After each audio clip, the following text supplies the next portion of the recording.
Okay, we're recording. So, welcome to the next in our series of methodological approaches and having conversations around that. So, I'm joined today by Professor Barry Drust. Great to have you with us, Barry. And today we're going to talk about, well, I think we're going to talk about distributed situational awareness or systems thinking. And actually, that's going to be my opener, really, because I'm wondering whether are those two different things?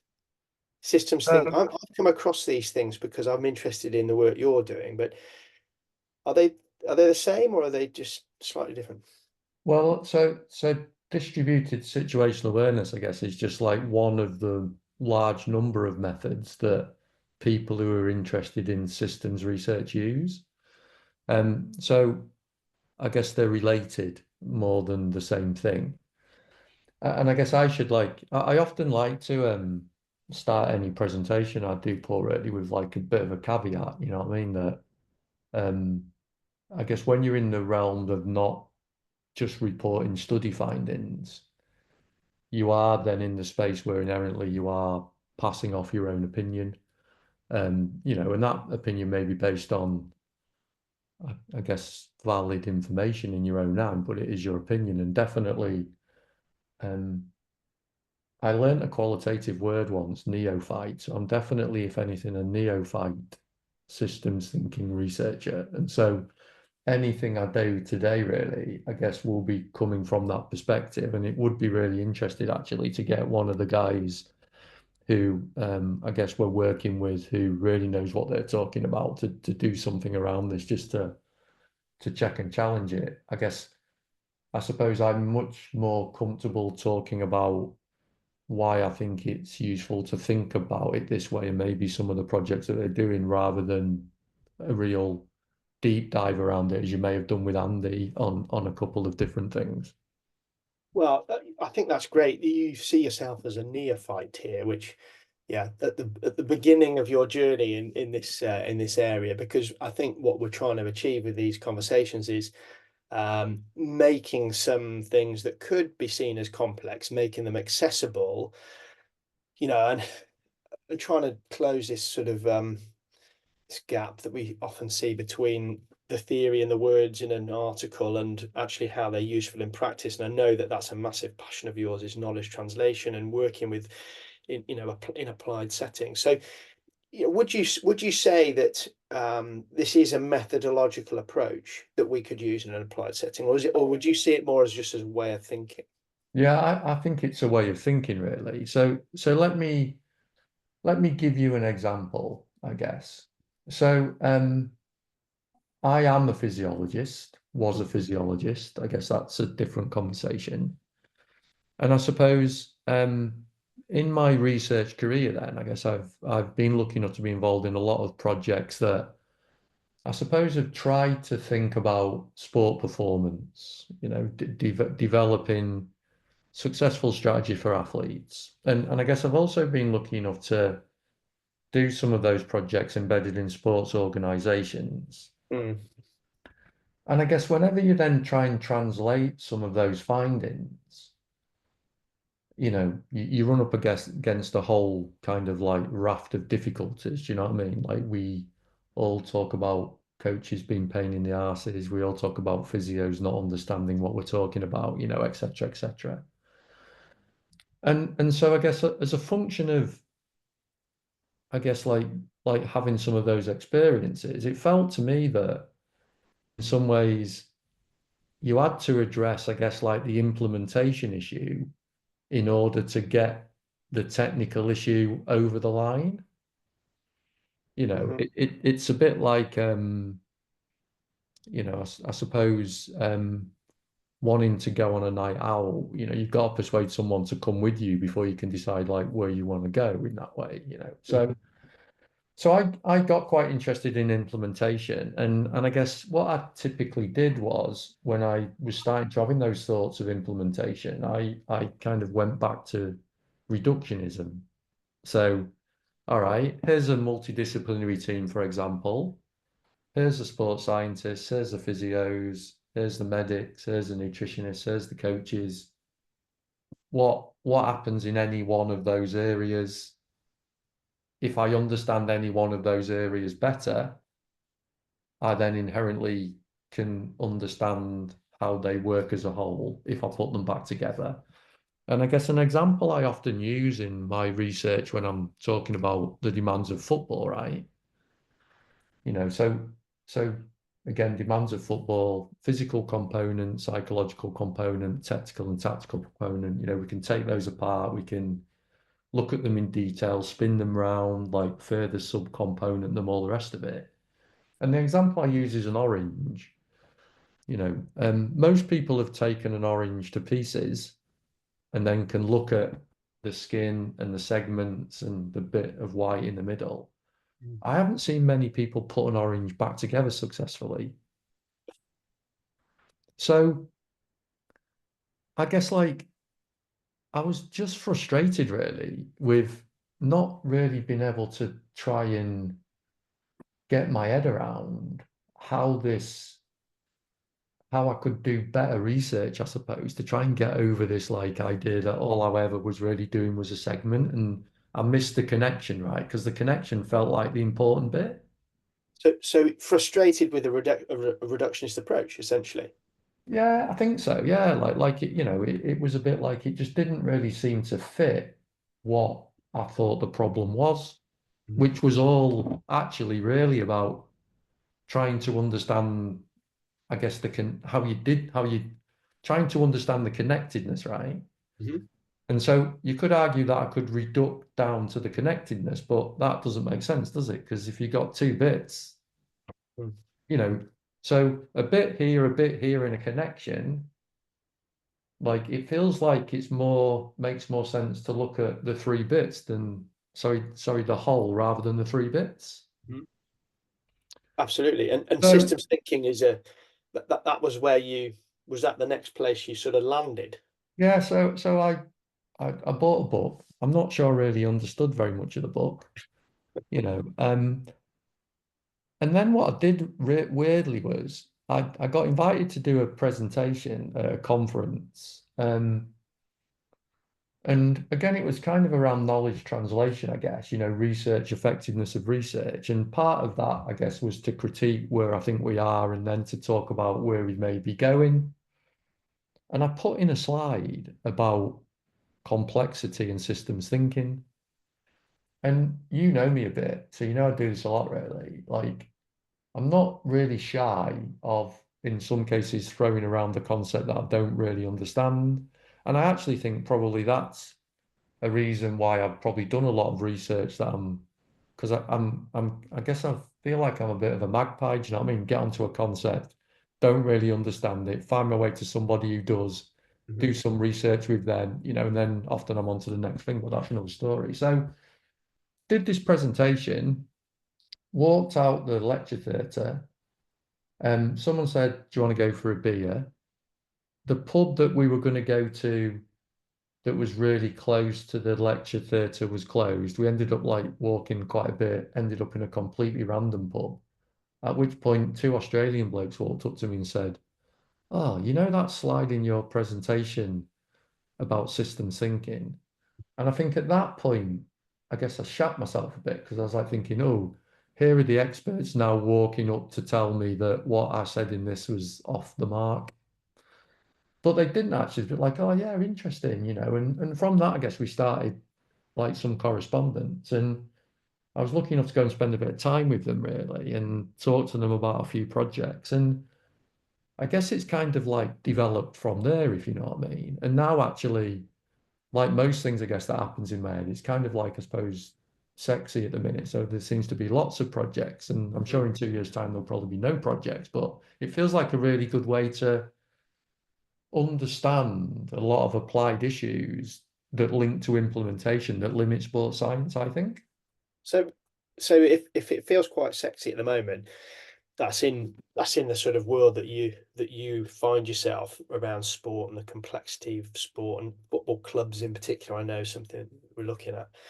But it didn't hasn't come from sport, has it? So this way of, where does it come from? I know you're a neophyte, you're not an expert in this area, but do you have a sense of where it's come from? systems thinking? Well, so it's ergonomics really. You know, I guess it's ergonomics, and I guess it's about trying to understand, I guess in some ways, like efficient and effective processes to complete tasks. Okay. Or that's the way I understand it. So the collaborators, uh,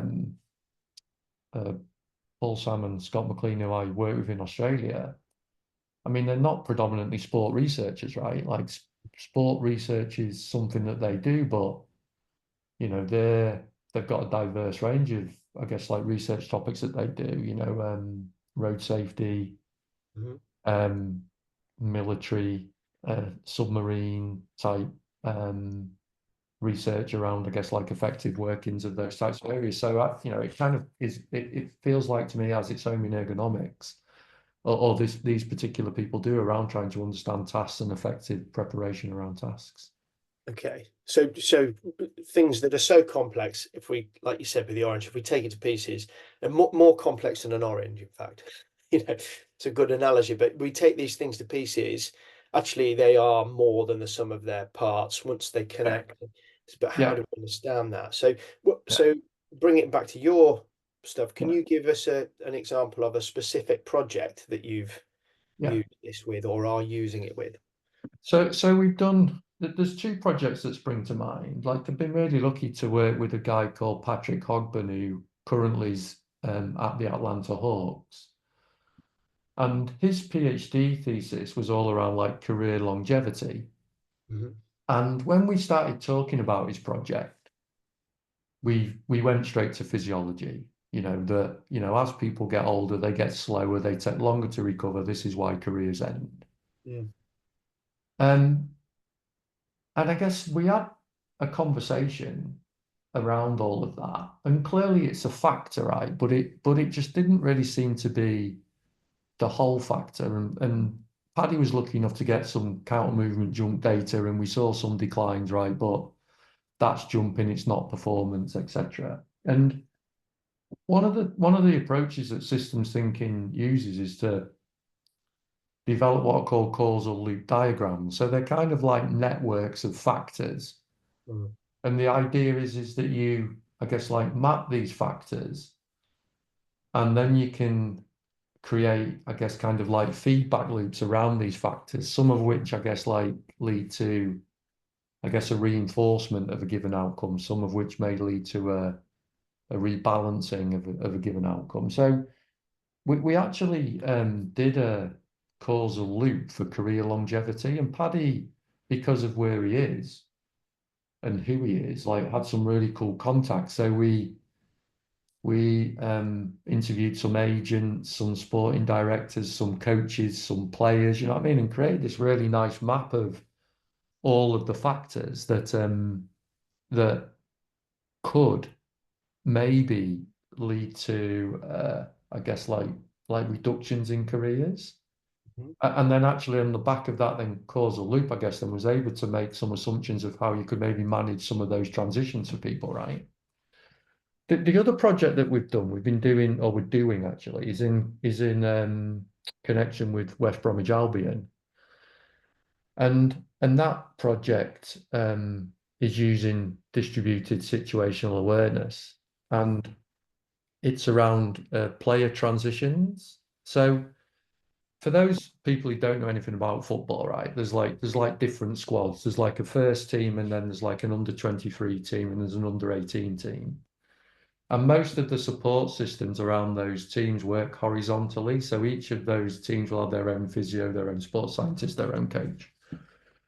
Well, what often happens is a player may or may not be able to train in the first team, and the particular session that the coach wants to do requires a certain number of players. And so what then happens is there's a phone call to the team down to say, we need a player, send him to us. Obviously, then that creates a cascade down because then they need a player. So you often have like these reactive transitory moments of players moving between squads. Mm. Now, when that happens, because the support systems works horizontally, a lot of the information around the athlete management that could be important because of the reactivity and the speed of the transition doesn't follow the player. Mm, So sometimes you may have a situation where a really talented young player gets moved from, for example, the 18s up to the first team, and he gets placed in a session, through, I guess, like pure fluke, really, that he isn't actually really ready to complete, and then that can then result in him getting injured, for example. mm, So um, that distributed situational awareness allows you to plot the process around that transition. So you identify the actors. Who are the people who are involved in making the decision that there's a transition that needs to be made? mhm, Who decides on which player goes up? What that means for other people? Who needs to know? So you get to understand the actors. You can list the tasks. So what needs to happen? Someone needs to ask for the player. The player needs to move to a different training space, for example. You can also then plot the information that happens, sorry, that mm, goes alongside the task. So the physio might tell them that, he had a sore hamstring 2 days ago, he's just played, he hasn't had his breakfast, whatever it is. So you can um, map the actors, you can map the task, you can map the information, and then you can put them all on top of each other. And you can kind of see strengths of connections, right? And things like that. And I guess like steps in that process that I guess like are more or less important in determining the success of it. mhm. And am I right in thinking that certainly distributed situational awareness, probably systems thinking full stop, it encourages us to think at a deeper and a deeper level, and to not just focus on the kind of obvious things. So send me the player, I need the player. Okay, but if we're taking a distributed situational awareness approach, we're trying to think about what the other actors might be thinking about this move, and what's driving this. So we're trying to get some depth in here. I Is don't, that I right? don't know if we're getting necessarily depth of thinking. We're just getting an awareness of what else is happening. Mm, Because as even though we talk about multidisciplinary teams, right? It doesn't necessarily mean that people aren't working in silos. It just means that at some point people may come together to have a conversation, right? mm, So I guess distributed situational awareness, again, in my mind, is it's an analysis technique through this mapping, right? Where you can make everybody in the system aware of actually what the system is really doing, not just their bit of the system. yeah, yeah. So Okay. so in that ways, I guess it's not necessarily trying to understand what people think. It's actually just trying to show them that in order for this to happen, all of these other things need to happen, and it isn't just your bit. So I guess what I keep, as my sort of my crutch, if you like, is critical realism, which is what we talked about in the first one of these conversations. And I've been fascinated the last few chats I've had with Andy, just the overlap and the similarity between, we've talked about grounded theory, phenomenology. Today we're talking about systems thinking, and these things seem so, they seem to overlap so much, and I think that's an important um, realization, or I think it's important for people to almost feel comfortable with the fact that these traditions, research traditions or ways of thinking, they don't necessarily have to be completely distinct, and there is overlap, and it's just this way of thinking fits this scenario and my history and where I've come from, and the conversation I've had in the pub and that slide in the conference that's shaped you down this route. And we've spoken before about the overlap with critical realism here. And in preparation for our conversation today, I went and did a little bit of looking to see whether critical realism and systems thinking have ever been put together. What does that look like? And didn't really find the answer I was looking for, but it seems to me that potentially a critical realism philosophy, where we're talking about that the depth of the stratified ontology. It's a bit of a mouthful, that, isn't it? But trying to understand reality at a real deeper layer could be a useful framework for systems thinking. We're talking about those causal loop diagrams. If we're looking for causation or Yeah, suggestions of causation, yeah, yeah. that that framework might allow us to find a cause that's a little bit deeper than where we might otherwise end up. Does that make sense? It does make sense. I mean, I guess like you're pushing me, I guess, into things I haven't really thought about, and I guess this is where I recognize my own limitations lots, because definitely I'm not always good at talking and thinking. Um, so yeah, look, I mean, I think for sure. I mean, I think I can comment much more, I guess, on your comment of overlap, really. I mean, I think that um I've never been a researcher really that has kind of like had a technique. Mm, This is what happens sometimes. People sometimes say, I went to so and so's lab and I learned how to do this. mm, And I have done that in my career actually. I had a really fascinating 3 months in Copenhagen, I guess, like learning how to do things like esophageal temperature, you know what I mean? Which seems pretty random now, but at the time felt really important. I guess I've been much more interested in problem solving. And then as a function of like solving problems, I've become, I guess, like quite eclectic then in mm. kind of my approach to doing that. And so then often, I guess, you will have seen that, I guess, like I'll frequently collaborate with people who can do the method because I'm just really taking the problem to the method, you know what I mean? And I guess I've been lucky enough because I do research in football and sport really for enough people to be interested in football to want to apply their method to a football problem, right? And that's definitely what's happened with the guys in Australia. Mm. So, in that respect, I guess, I think I read a book called Range actually that really talks to me, which is about being, I guess, like a multidisciplinarian rather than having a specific focus. And like that is me. That's how I think about it really. So I guess in lots of ways, I suppose like live in the grey bit. Do you know what I mean? Know that no one technique can answer any one problem, be qualitative or quantitative. It might be able to answer part of the problem, but I guess then back to the link to systems thinking, really, like never really gonna find a solution to an issue unless you address that at some kind of macro level.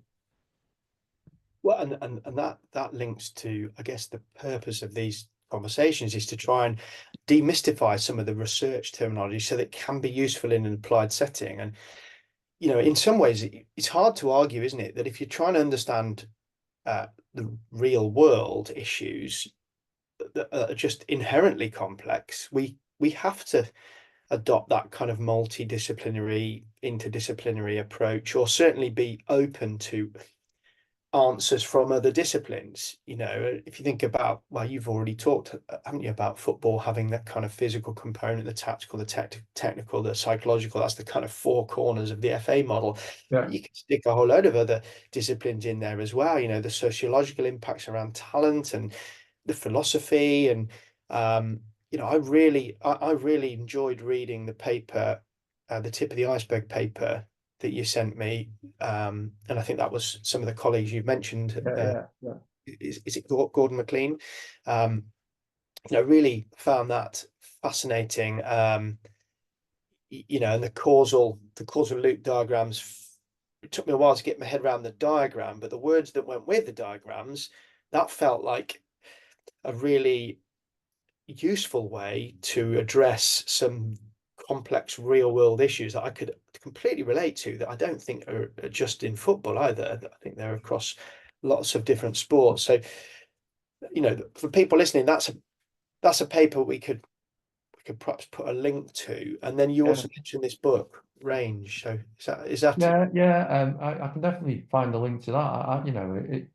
There's some great bits in it. Do you know what I mean about why people don't write grants to investigate the cardiovascular system? Do you know what I mean? Because everybody who does research in those areas, right, either is focused on the heart or the veins or the arteries. They're not solely focused on the system. So, Hmm. like it definitely makes sense to me that actually you have to kind of understand the whole, and then you might have to do some reductive work because you can't, you know, you might have to work at that level, but then you've got to really understand how it fits back into the system. So, like I just think it's quite clear in it. I get, and this links now back to some of the research, I guess, that like Scott and Paul are doing, when I saw some of their PhD students, there was definitely presentations on things like domestic violence and stuff, right? And clearly they're not, I mean, they're multi-factor system-wide issues, aren't they?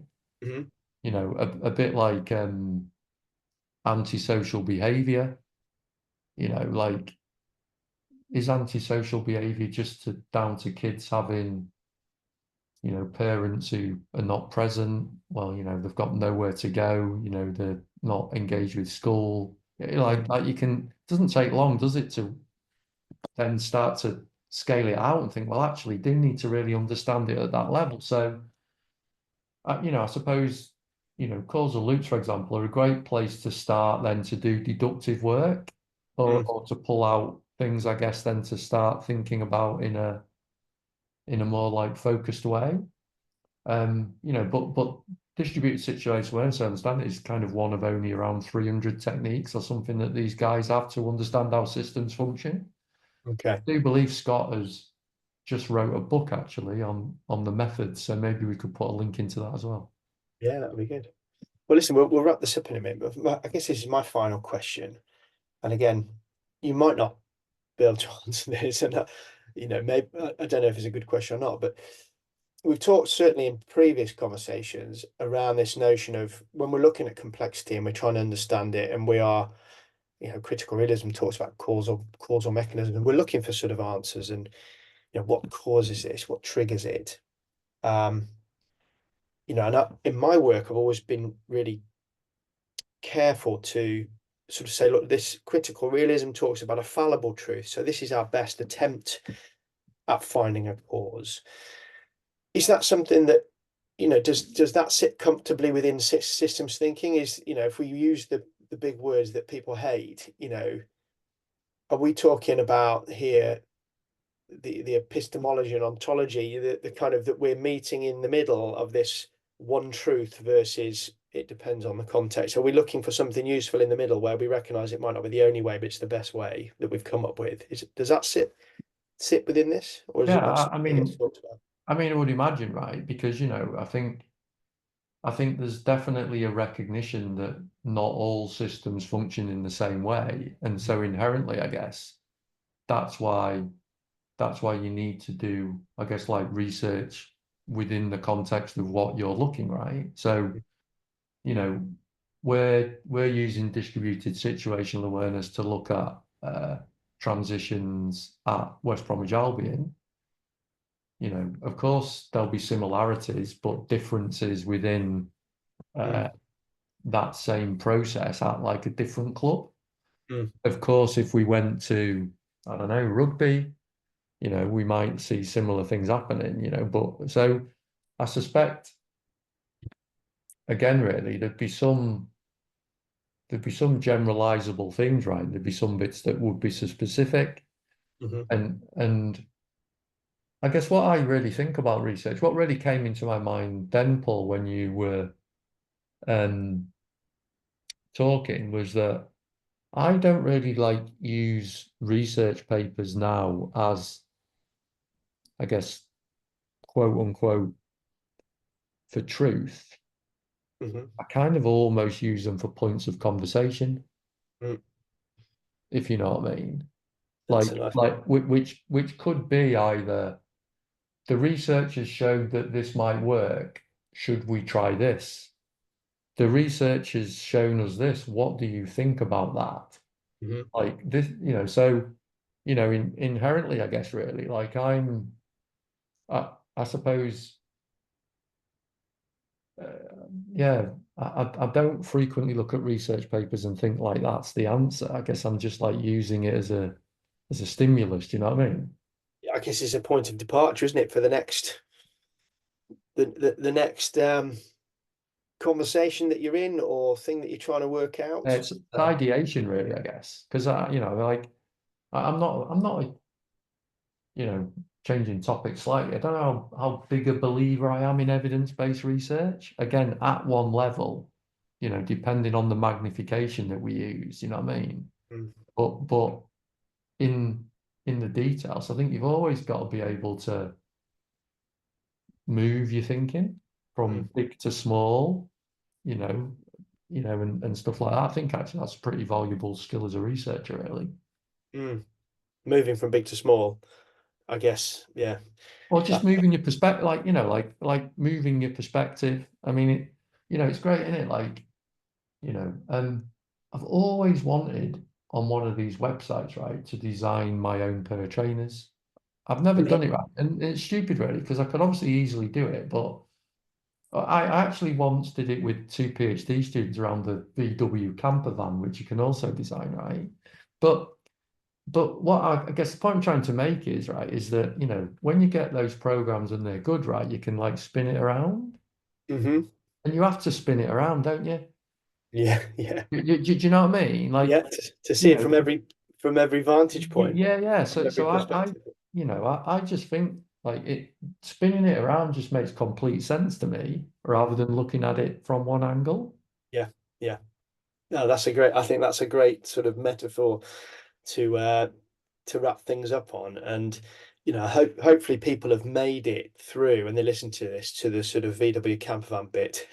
That'd be great. Um, Thanks, Barry. I love it. I always enjoy talking to you, and that's been I'm really glad we've managed to capture this, and hopefully people listen. It won't give them the complete understanding of this. That wasn't our intention, but it might trigger some interest. Yeah, and I think what we can do is we can definitely, if there's some links that get attached to these, I think we can definitely put a few in for people to go to papers, go to the guys in Australia's website, a few things like that. Because I'm definitely not talking about it as an expert. I guess I'm talking about it as a researcher who is trying to problem solve. So this conversation has probably got much more relevance of, research methodologies of big, wide, and varied things. Mhm. Not every solution needs a hammer. Mm, yeah. Okay. Well, we'll put those links. We'll certainly put those links on when we publish this. Great. Thanks again, Barry. All right, thanks, Paul. All right. Okay.